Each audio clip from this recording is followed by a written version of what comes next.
In the 2018 science fiction film Prospect, a father and daughter travel to a remote forest moon in search of a precious resource, Orlac. Like their 19th century Californian counterparts, the work for these prospectors is dangerous and unregulated, no place for a child. But nevertheless, the father, Damon, brings everything he has to the job site, including his daughter, C.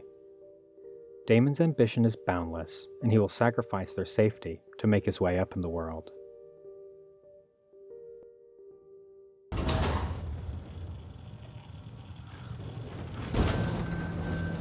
shit. That's atmosphere.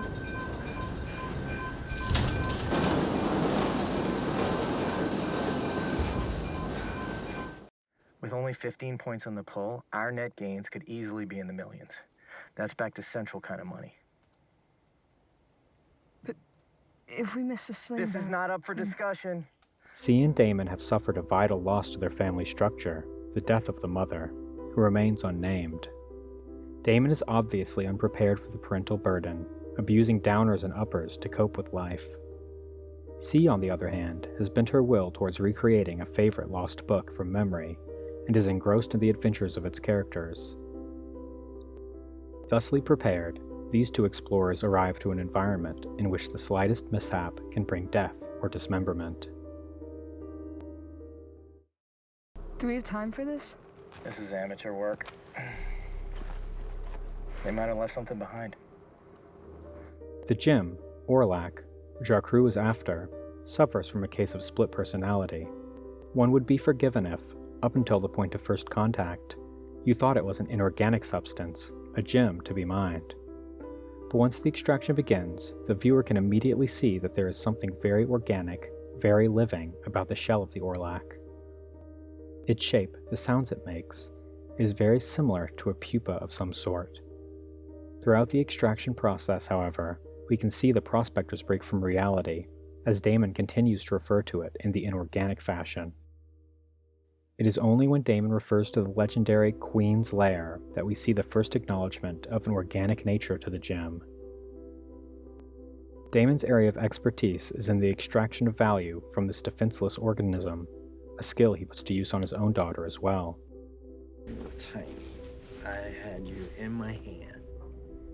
You were just red and furious. You want to cut it? Yeah. Through all manner of cords, hoses, and tubes, life is sustained, or ended, on this forest moon. In order to extract the Orlac, the prospector must sever its connection to the ground.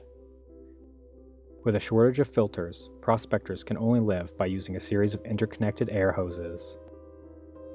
Not even the act of eating through a food tube can be undertaken alone, with the construct of the suit making it impossible to hook up your own food bag without a partner. But within these symbols of connection, we find the prospectors, which are ultimately islands to themselves, even though they may share superficial connections to each other.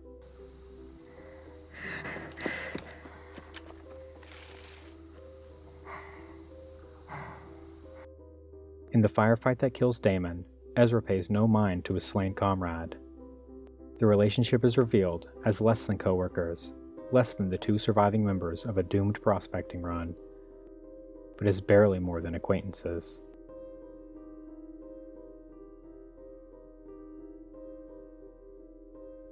The prospectors' break with reality extends to the very atmosphere, to the substance the prospectors call dust. What is described as dust turns out to be some type of spore which infects and overtakes human life it comes into contact with.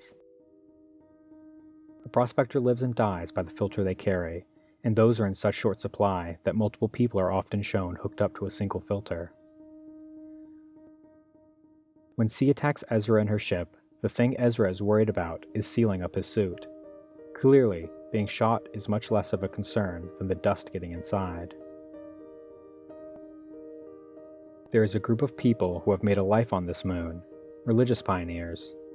Their suits bear a remarkable resemblance to the suits of the people of the forest in Nausicaa. It is through contrasting these two peoples, who have both made their lives in inhospitable environments, that we are able to see the true sickness of the group in prospect. The people of the forest in Nausicaa receive their supplies as gifts from the insects, their survival dependent on how the insects regard them. The group in prospect, however, is completely separated from nature. They have developed a juice which cleanses dust from the body. They don't bury their dead outside, and they take part in the extraction of Orlac as well. The depth of their dysfunction is illustrated when they offer Ezra a case of Orlac in exchange for selling C to the patriarch as his new wife. We can clearly see a boy the same age as C in the tent, the obvious choice for continuing on the people. But this patriarch is more interested in his own immortality than in the survival of the group, more interested in not dying than in living. After C's escape from the tent, she finds Ezra again, but at this point his injured arm is severely infected and needs to be amputated. The story C tells Ezra while she is operating shows a stark contrast between her relationship with Ezra and that of her father. While the stories have a superficial similarity, a deeper look will show that her childhood story is one of exploitation, while the current events are underscored with connection and compassion. At this moment, they both open up emotionally, Ezra over the loss of his arm, and C in her relation of a traumatic childhood event. By disarming Ezra, the relationship dynamic has shifted, and far from being one of exploitation, now they must work together to get off the moon at all. My name is C.